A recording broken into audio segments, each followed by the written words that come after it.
Can you tell me something about your current roles and responsibilities and So yeah, so in the previous organization, I was working as a team lead, handling a team of 10 members.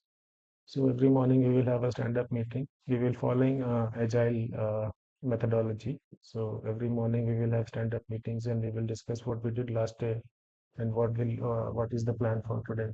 So if anybody has any issues, then I will assign senior members to help those issues. And I was also involved in development as well as we had multi rounds of code reviews like peer review, and the members used to do peer review, and yeah.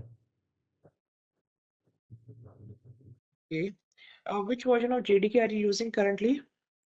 I have worked till 17, Mm-hmm. uh, till 17, Java 17. Java 17. Can you tell me anything specific feature that got introduced in 17?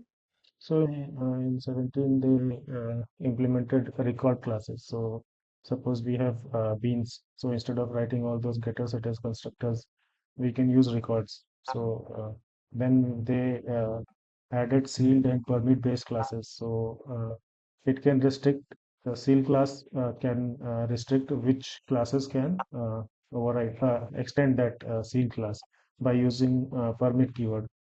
So they also added enhanced text blocking.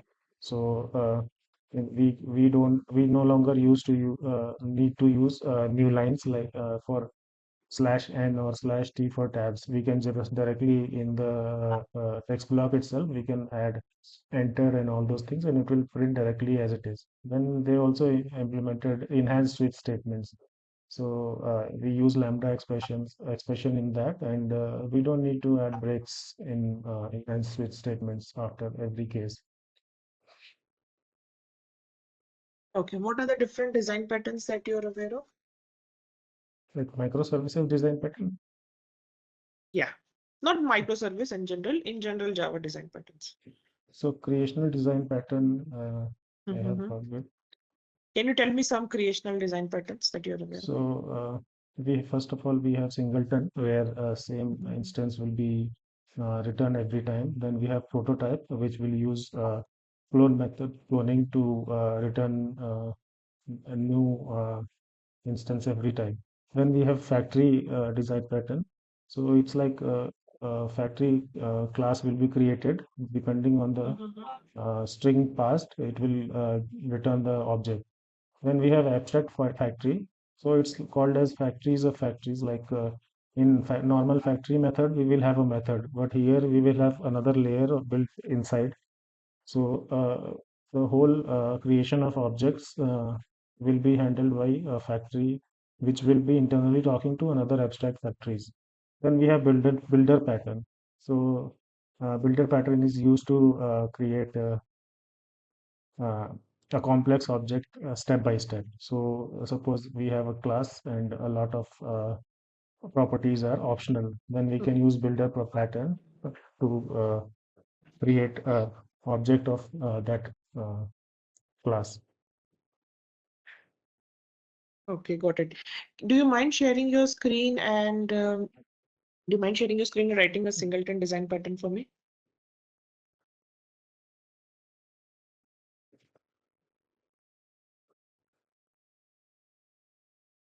Visible? Yeah, your screen is visible. You can write it in a notepad. Okay. That's okay. I don't want you to execute anything. Just write singleton design pattern for me.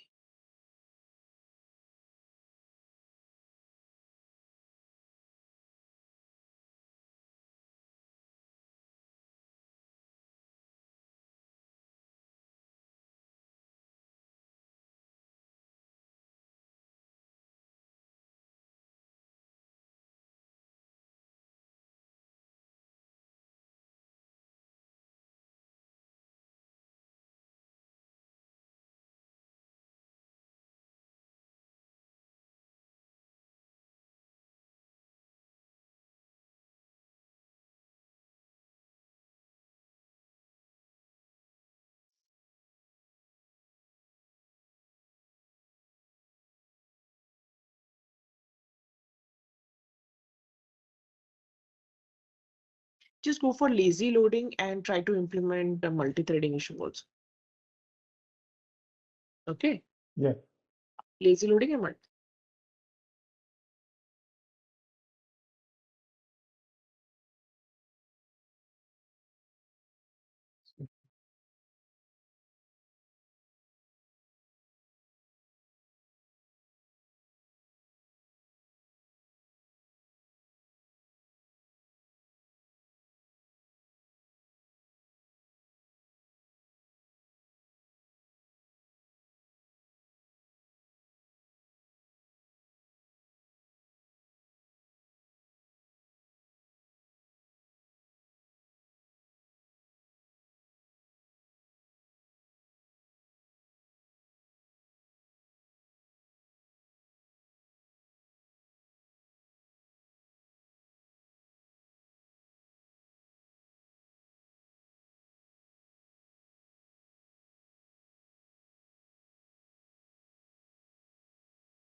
Yeah.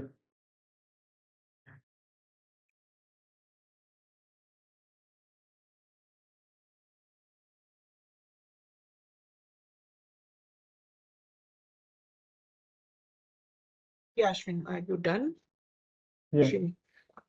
Okay, so I could see that you're using a constructor, a synchronized block. Okay, so you're trying to handle multi-threading using synchronized block, right? Yeah. Yeah. Okay, may I know why, what will happen if you don't write the outer if condition, meaning line number 18, you have written a if condition, right? Yeah. So what will be the problem if you don't write that? So, so suppose one thread comes and uh, goes inside synchronized block. So meanwhile that thread is inside, another thread come and can come and it will wait because one thread is already executing the synchronized block. But since suppose that object we have already initialized the object, so even if we have initialized the object, that new thread is still waiting for uh, the previous thread, which is already in synchronized block to finish its work. Sorry, come again. So I did not get you. So suppose one thread is working on that is inside synchronized block, and uh, the singleton instance has already been initialized. So even if it is initialized, it will all the threads will go inside this synchronized block. Mm-hmm. So suppose that we don't need, right? So if the instance is initialized, then we don't even need to go inside synchronized. We can just directly return the singleton object. Okay, got it. So basically, unnecessary synchronization you are avoiding, is it? Mhm. So if we have an instance, then we don't even need to go inside this one. Okay, got it. Yeah, makes sense. That is the reason. Otherwise, I mean, there is no point in doing a double log checking, right? Yeah, yeah, Got it. How do we handle, just like how you're handling multi-threading, no? So can you also handle cloning issue and reflection issue in the same piece of code? Cloning okay. and reflection. Okay, give me a Hmm. minute, I'll be back. Huh? Cloning and Sure. what? Cloning Reflection, and what? Reflection. reflection. Yeah. Yeah. Okay.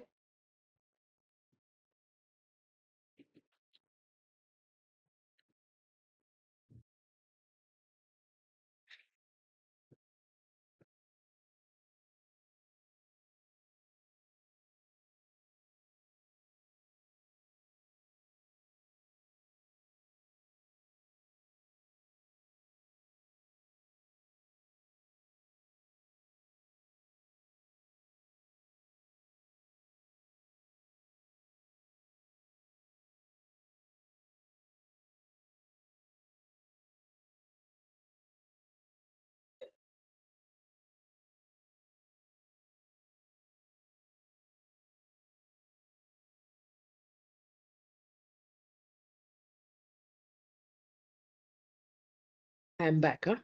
Okay.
Yeah.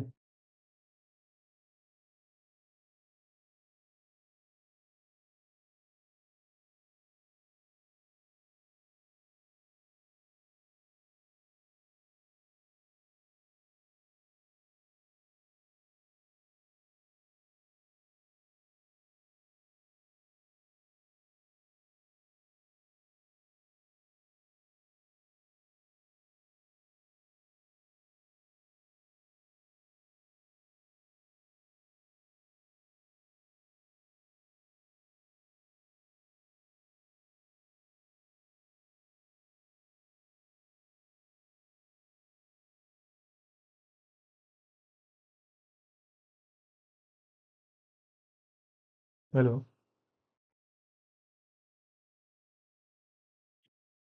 Done? Yeah. Can you please explain? So here I have overridden the clone method. So if we are using clone, then if there are no instance, then we will create an instance and we will return that instance. In the private constructor, if I'm checking if singleton that object is null, then I'm returning private constructor. I don't want to create an object here. Okay, got it. So what you're trying to do is when inside your private no, but what are we doing after we check that? What are we doing? We need to handle the reflection issue, right? Okay. So uh, reflection is something like somebody can go ahead and access your constructor. Yeah. How are we handling that? I don't see you handling that. You're just checking if it is null and printing something. How will that help you solve your reflection? So since they are marking private constructors as accessible, Mm-hmm. so I thought we can instead of creating the object, either throw some exception or Yeah, you should uh, be throwing some exception, right? okay.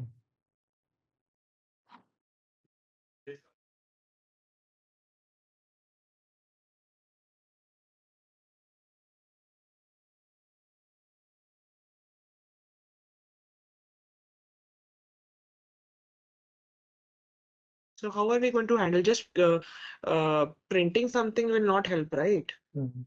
Okay.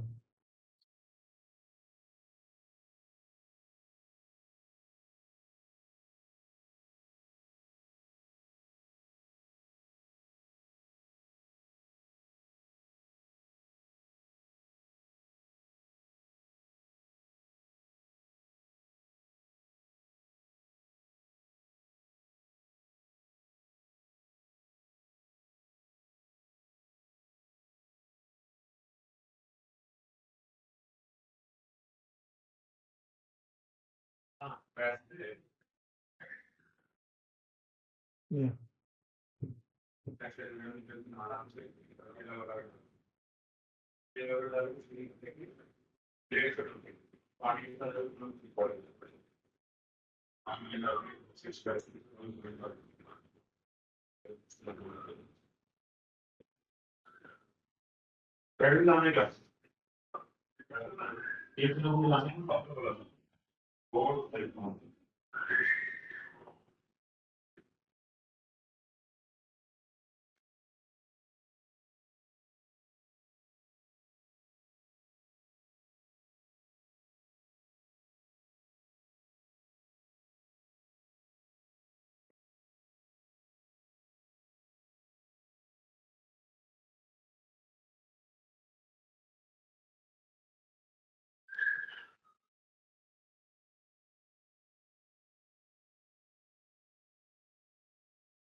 But okay, you are throwing an exception, fine. But can you check the condition? Are you correctly throwing the exception? When are you required to throw exception?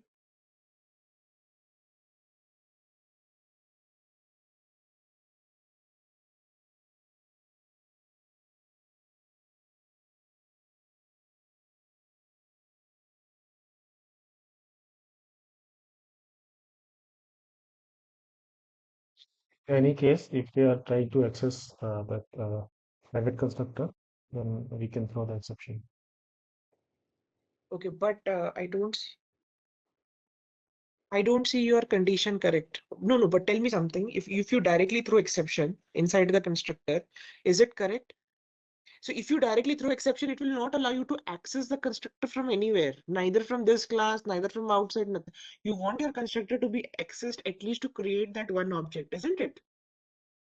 Am I making sense? Yeah, I got it. Oh no. Okay. If you directly throw the exception, forget about singleton. Your class will not, you'll not be able to create even one single object, isn't it? Mm-hmm. So it's not correct. So you have to throw the condition, you have to throw the exception. You are partially right, but just revisit the condition. When you should throw the exception, you should throw the exception when your all object is already present. So it shouldn't be singleton equal to null. It should be singleton not equal to null.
Yeah, so you should be throwing an exception if singleton is not equal to null.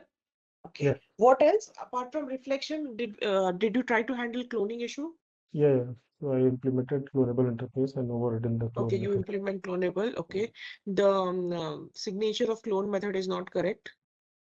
So the original clone method that we have in object class, na, it throws. No. The original clone method that we have in object class, Yeah. it basically throws clone not supported exception.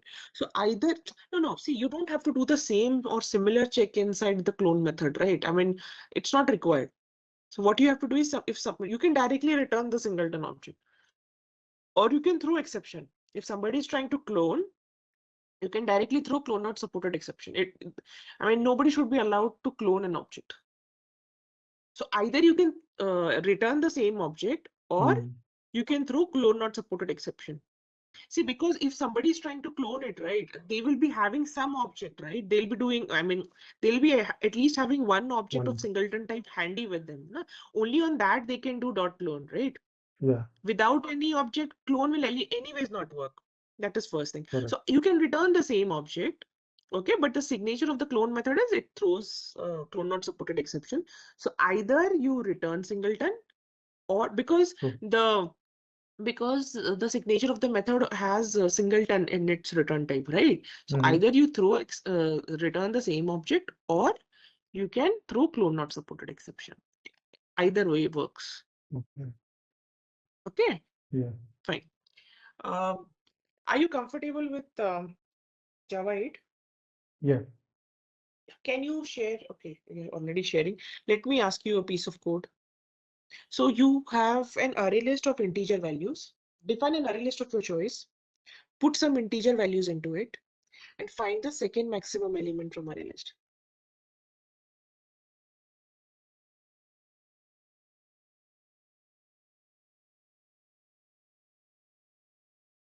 So find the second maximum element from array list.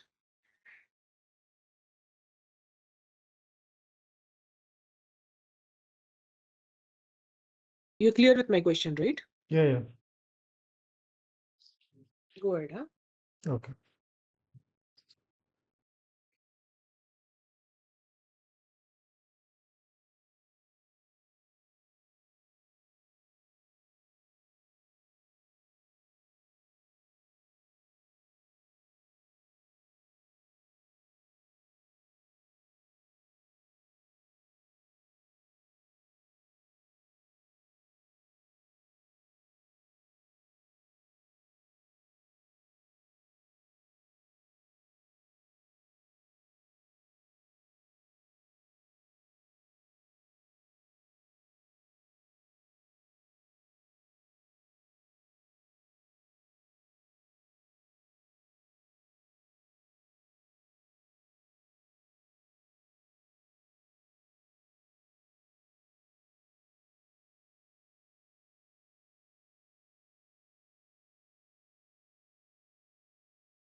Yeah.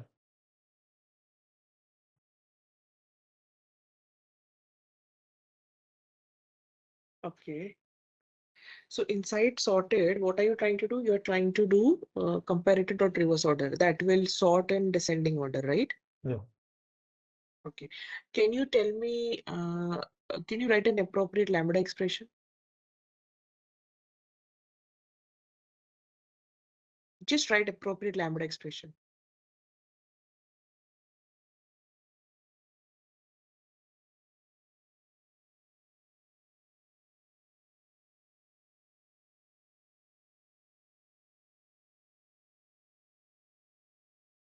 Yeah.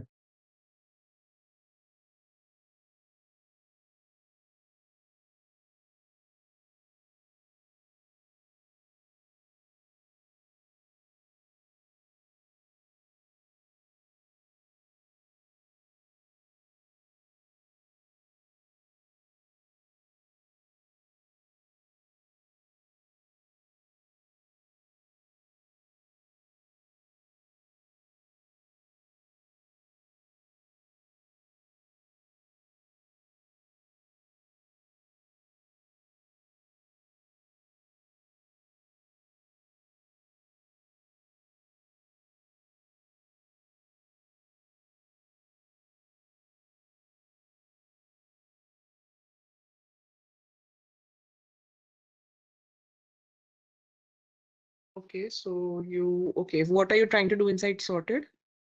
This is I will compare uh, Okay, oppositely. got it. So, I mean, basically, you're doing the same thing, whatever you were doing earlier, right? You're Yeah, skipping the first, finding first, dot get perfect. Now, tell me one thing, which is the maximum? Can you execute the code and show me the output, please? Okay, I don't see it. Okay, 123 second maximum, 132 is maximum. Can you put in 132 again into the list and see if you're getting the correct output?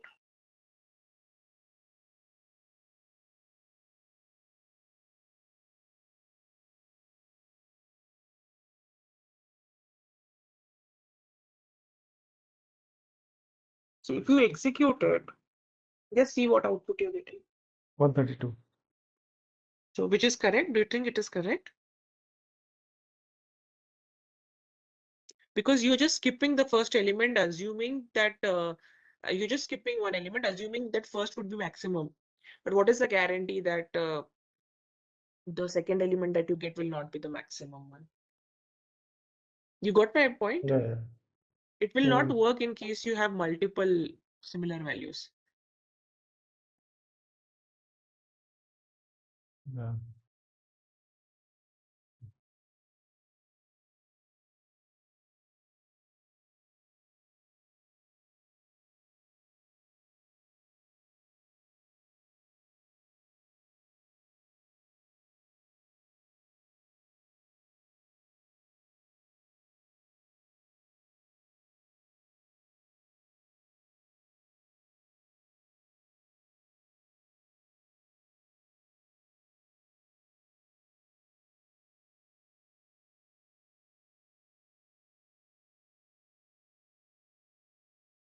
yeah. So I added a digit testing.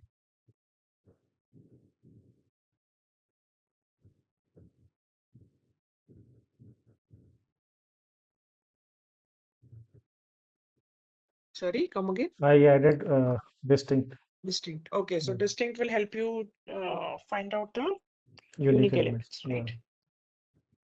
Okay. What is the time complexity of a searching operation in an array list? Uh, I'm not aware of time and space complexities. Okay, got it. Have you used array list in your time? Yeah. Okay. Let me put the question the other way around.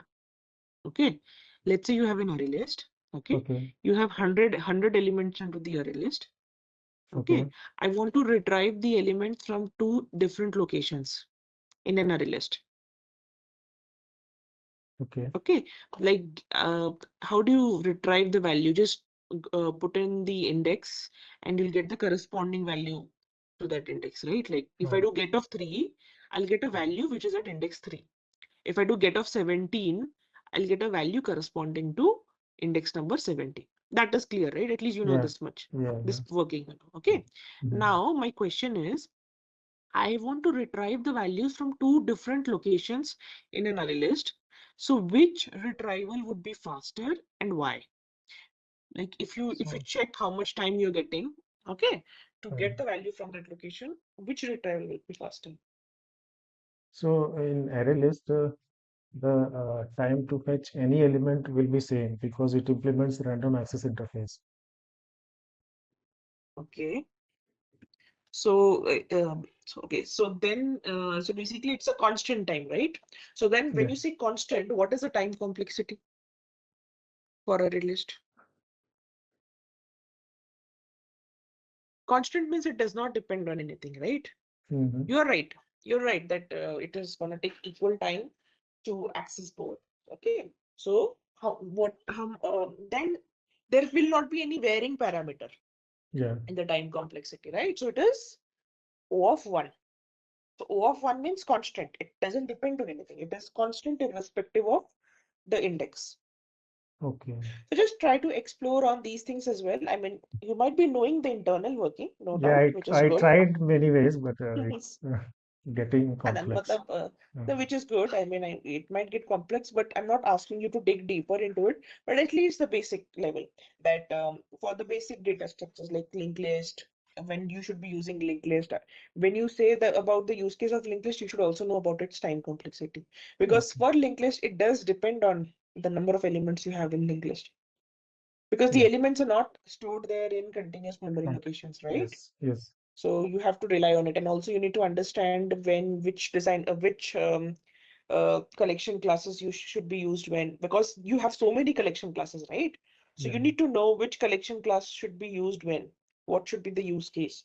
Mm. When you want to use, you want to, I mean, you'll go ahead and use array list only when you want some, what do I say, when when you want to search something, because it has a constant search time, right? Yeah. Irrespective, even if you have lakhs of elements, it will take constant time. But you should not be using array list if you want to search any element. I mean, if you want to insert Add. anything, Yeah. Insertion. right? So Yeah. these things, and also related to time complexity, just know it more better. It will be great. Okay. Okay. Okay. Yeah. What is okay, so there are two collection classes. One is a hash map, normal hash map, and second one is a synchronized hash map or a concurrent hash map, I say. Okay. Okay, can you tell me how is a concurrent hash map different from a normal hash map when it comes to working? So How is the working different? so concurrent hash map is like thread safe version of hash map. So if you are iterating normal hash map, you will get mixed results when you are doing the iteration. To make it thread safe, we have to use concurrent hash map. So concurrent hash map is like it will provide bucket level locks. So we can read the operations, read the elements without getting the locks, but for writing, we need the locks. So concurrent hash map iterator is like fail-safe iterator. So when we are through the uh, iterating through the elements, it will not throw concurrent modification exception. But when we are iterating a normal hash map and doing any operations on the hash map itself, it will give concurrent modification exception as it is fail fast iterator. Got it.